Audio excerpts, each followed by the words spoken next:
बालू माफिया द्वारा किया गया हमला में बीएलआरओ समेत 3 सरकारी कर्मचारी घायल हो गए। यह घटना उत्तर दिनाजपुर जिले के करंदीघी पुलिस स्टेशन के तहत अल्तापुर एक ग्राम पंचायत के झापटटोल गांव में हुई। बाली माफिया ने बीएलआरओ और 3 अन्य सरकारी कर्मचारियों को हमला कर दिया, जिससे ये लोग घायल हो गए। इस घटना से पूरे इलाके में सनसनी फैल गई। घटना की खबर पाकर करंदीघी थाने की पुलिस मौके पर पहुंची और घायलों को बचाया और इलाज के लिए रायगंज सुपर स्पेशलिस्ट अस्पताल भेजा। करंदीघी पुलिस स्टेशन ने कहा कि घटना की जांच शुरू कर दी गई है। आरोपियों की तलाश शुरू कर दी गई है। আপনার নাম? আমার নাম গৌর সরেন, কি পদে আছেন? বিএলআর করণদিঘি। করণদিঘি। কি হয়েছে ঘটনা? ওখানে আমরা গিয়েছিলাম বালি রেড করতে। একটা ঘাটে খোয়াজপুরের ওখানে একটা ঘাটে, সেখানে বালি না পাওয়ার পর যখন ফিরে আসি, এসে দেখছি রাস্তা দিয়ে গাড়িতে করে বালি যাচ্ছে। তখন আমরা গাড়িটা থামিয়ে বলি যে আপনার কি চালান আছে, থামুন। উনি বললেন যে না, মালিক আসছে, গাড়ির মালিক আসছে। তো ঠিক আছে, দাঁড়িয়ে আছে। গাড়ির মালিকের বলা বললো যে না, গাড়িটা সাইড করি, এবং জ্যাম হয়ে যাচ্ছে। সাইড করতে গিয়ে ওখানেই আমরাও গেলাম। তারপর ওই মালিক আসছে বলে, মালিক এমন সময় দুটা বাইক আসলো, একটা বাইকে 2 জন আর একটা বাইকে 3 জন ছিল। আসার সঙ্গে সঙ্গে বললো গাড়ি ঢেকেছে, গাড়ি গেছে। পাশে ছিল কাঠ চেরাই করা, যে কাঠগুলো, সেই চেরাই দিয়ে একবার সঙ্গে সঙ্গে নিয়ে আমাদেরকে 5-6 জন মারতে লাগলো। কিচ্ছু কথাবার্তা নেই, শুধু মার আর মার।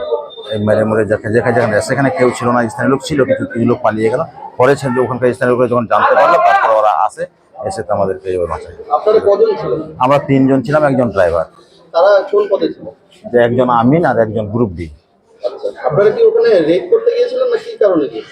আমি বললাম তো, ওখানে আমরা রেড করতে গেছিলাম। প্রথমে একটা ঘাটে গেছিলাম রেড করতে, কিন্তু ওখানে গাড়ি পাইনি। আমরা যখন ফিরে এসে দেখছি যে রাস্তার মধ্যে একটা গাড়ি আসছে, ইসলামপুরের দিক থেকে, পারুলঘাটে আসছে, ওদিক থেকে আসছে। তখন ওখানে বলছি যে গাড়িটাতে কি আছে, মানে আপনার চালান কি আছে। উনি বললেন যে না, চালান আমাদের কাছে নাই, আমাদের মালিক আসছে।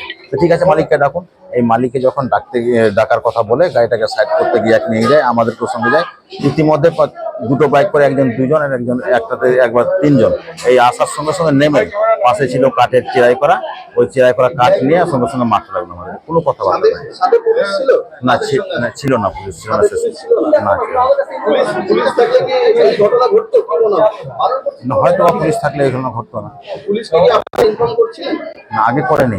পরে আমি তো ওভাবে করি না, আগে কোনো সময় করি, কোনো সময় করি না। তাই খোয়াজপুর ঘাটে গিয়েছিলাম, ঘাট থেকে এই কারবার কি অনেকদিন ধরেই চলছিল? হ্যাঁ, এই কারবার তো অনেকদিন ধরেই চলছিল। খোয়াজপুরের ওই ঘাটটা থেকে বালি কাটছে, তাই আমরা গিয়েছিলাম যে সকাল হয়ে যায় বালি কাটছে। সে বাড়ি সাধারণ মানুষ তো বলছিল যে আপনাদের কাছে একাধিকবার এটাকে অভিযোগ করেছিল।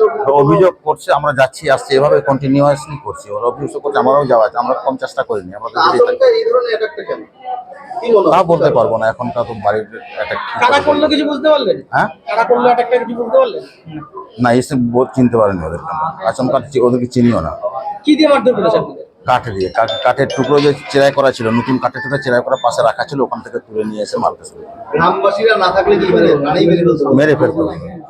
সঙ্গে সঙ্গে গ্রামবাসীরা যখন আসে, 5-7 মিনিট দেরি হলো, ওরা যখন চলে আসলেন, তারপর ওনারা আমাদেরকে উদ্ধার করেন। আপনাদের শিশু শিক্ষা কেন্দ্রে আটকে বাঁচিয়ে রেখেছেন? হ্যাঁ, আমাদেরকে শিশু শিক্ষা কেন্দ্রের পাশে ছিল।